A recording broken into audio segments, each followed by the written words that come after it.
미국 전문가 채널 시청자 여러분 안녕하십니까? 네, 오늘 또 금주를 마무리하는 금요일이 되었습니다. 오늘 아메리칸 한뉴스에서는 지금 미국에서 생활하시면서 아무래도 사업을 하시는 분들이 굉장히 많고요.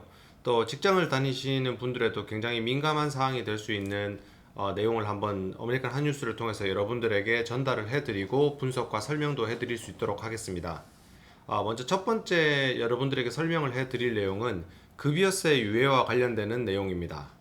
우선 지난 8월에 도널드 트럼프 대통령의 행정명령으로 인해서 9월 1일부터 오늘이 9월 4일이니까 3일 전 정도 되는데요.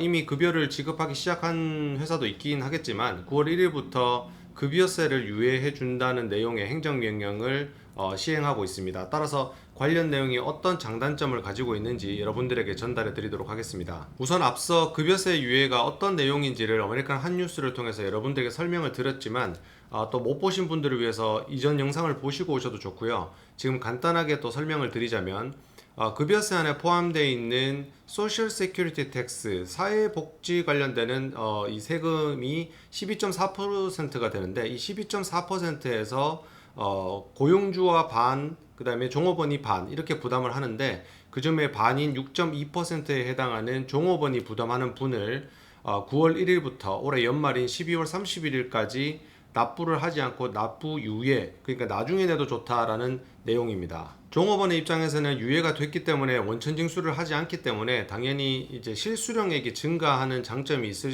것 같고요. 원래 급여세를 원천 징수하여서 납부를 하는 그런 전반적인 보고와 내용에 대한 책임은 고용주가 가지고 있기 때문에 전체적인 프로세싱 자체는 변동되는 것이 없고요.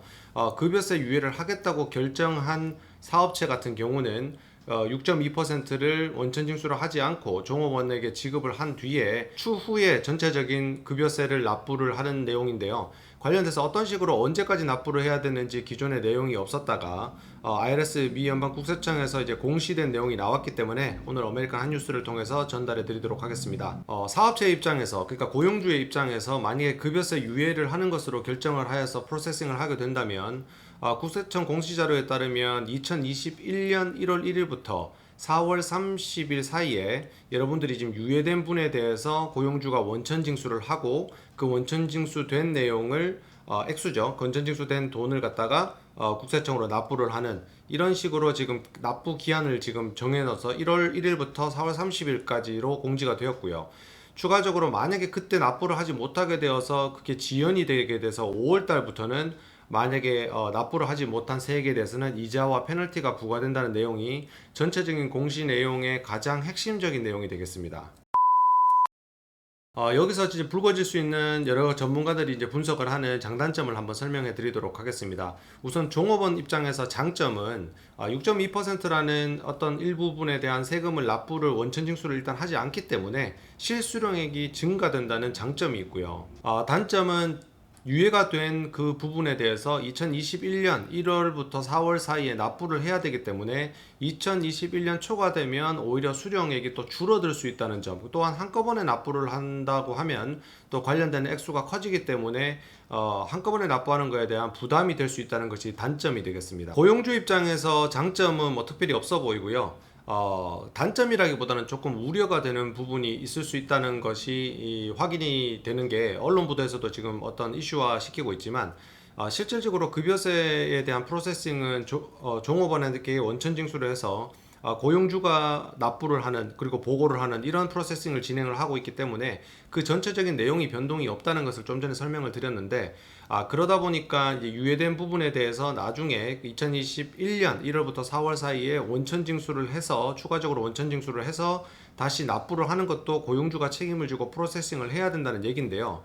만에 하나 이 유예된 부분에 대해서 납부를 하지 않았을 경우에 누가 책임을 지게 되는지에 대한 책임 소재가 이번 공시자료에서 명확하지 않다 보니까 만약에 고용주가 고용을 한 이 종업원이 유예제도를 사용해서 유예를 해놨는데 직장을 그만두게 되었을 경우에는 고용주 입장에서는 원천 징수를 할 수가 없게 되겠죠.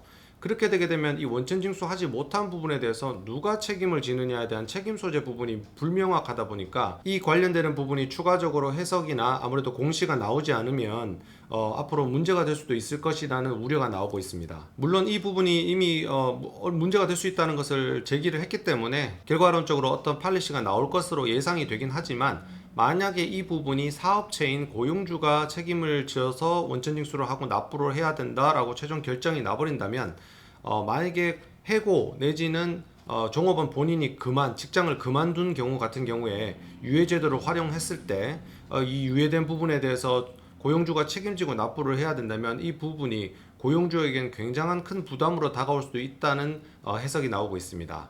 굉장히 난감한 상황이 될 수도 있다는 얘기인데요. 어떤 법안이 상정돼서 법안이 통과된 것이 아니기 때문에 사업체인 고용주에게 급여세 유예를 반드시 시행하라고 강제는 할 수 없고, 사업체가 직접 판단을 해서 참여 여부를 결정을 하라는 것이 방침이다 보니까 조금 더 책임 소재에 대해서 좀 애매모호한 상황이 되지 않았나라는 분석이 많습니다. 또한 이 유예제도를 사용했을 때 불거질 수 있는 그런 책임 소재에 대한 우려 때문에 아무래도 참여하는 기업이 많지는 않을 것이다 라는 전문가들의 분석이 나오고 있습니다. 앞으로 추가적인 국세청 공시 내용을 보면서 또 업데이트가 있으면, 아무래도 여기서 지금 사업하시는 분들이 굉장히 많기 때문에 아메리칸 한뉴스를 통해서 추가적인 내용 여러분들에게 전달해 드리도록 하겠습니다.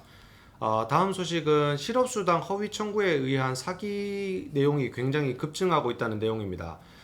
연방 노동국에서도 지금 각 주정부에 프로드 클레임, 그러니까 사기에 대해서 이 리포트를 할 수 있는 사이트를 만들어서 지속적으로, 과거에도 아무래도 이런 명의 도용이나 다른 사람 이름을 도용을 해서 실업수당을 허위 청구를 한다든가 하는 것에 대한 내용을 지속적으로 보고를 받아왔고 신고를 받아왔는데요. 최근에 이제 연방정부에서 추가적으로 주정부와는 별도로 추가적으로 실업수당을 보존을 해주다 보니까 아무래도 액수가 많이 커졌습니다. 그래서 아무래도 다른 사람 명의를 도용해서 허위로, 사기로 실업수당을 청구하는 건수가 굉장히 많다는 것이 보고가 되었는데요. 캘리포니아를 비롯한 대부분의 주들이 이 관련해서 감사가 들어간 것으로 지금 언론 보도에서 나오고 있습니다. 이 사태의 심각성을 주정부에서도 인지를 하고 있기 때문에 연방 수사기관인 FBI와 공조를 하여서 허위 청구나 아무래도 다른 사람 명의를 도용하여서 한 이런 사기 청구 이런 것들에 대해서 면밀히 조사를 할 것이라고 각 주정부 주지사들이 언론에 나와서 브리핑하는 것을 최근에 많이 보도가 되었고요. 실업수당이라는 것이 아무래도 정말 어려운 상황에 있어서 실직을 하신 분들이 혜택을 받아야 되는 것인데, 이런 남의 명의를 도용하여서 사기를 행각을 벌이는 것에 대해서 추가적으로 아무래도 어떤 조사가 이루어져서 어떤 건들이 발생이 될지 모르겠지만, 이 실업수당 허위 청구나 아무래도 정보를 입력하는 데 있어서 정확한 정보를 기재하지 않고 허위 정보를 기재를 한다던가 남의 명의를 도용해서 실업수당 청구하는 것은 완전한 범죄이기 때문에 관련돼서 민형사상의 책임을 아주 강력하게 추구할 것이라고 각 주정부에서는 언론 브리핑을 통해서 발표를 했습니다. 아무래도 이런 어려운 시기에 여러분들께서도 많이 힘들어 하시는 것으로 알고 있는데요. 정말 어려운 분들이 실업수당의 혜택을 받을 수 있기를 바라고요. 아무래도 공정하게 경쟁을 해서 그 경쟁으로부터 나오는 결과 또한 정의롭게 실현이 될 수 있도록 기원을 해 보도록 하겠습니다.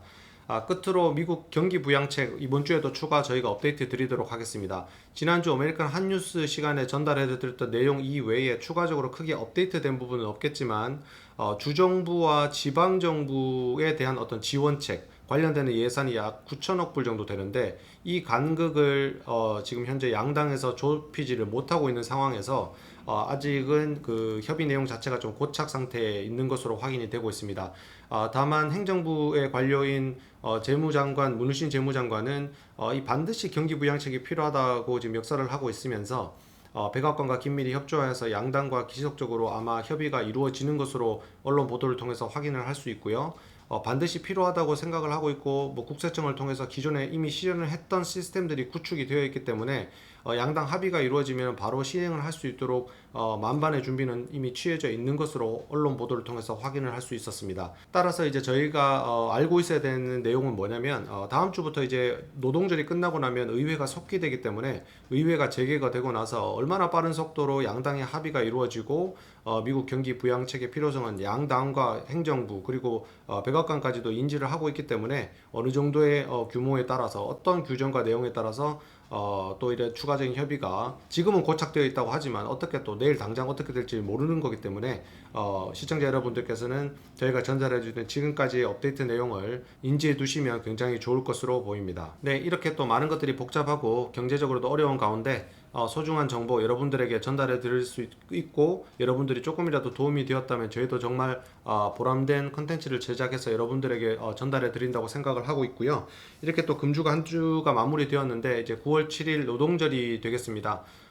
주말 잘 보내시고 가족들과 맛있는 거 많이 나누어 드시면서 충분히 휴식하시고 또 건강한 다음 주를 준비하는 그런 주말이 되시기를 바랍니다. 오늘도 끝까지 시청해 주셔서 대단히 감사합니다. 좋아요, 구독 꼭 눌러주세요. 알았죠? 좋아요, 구독 꼭 눌러주세요. 알았죠?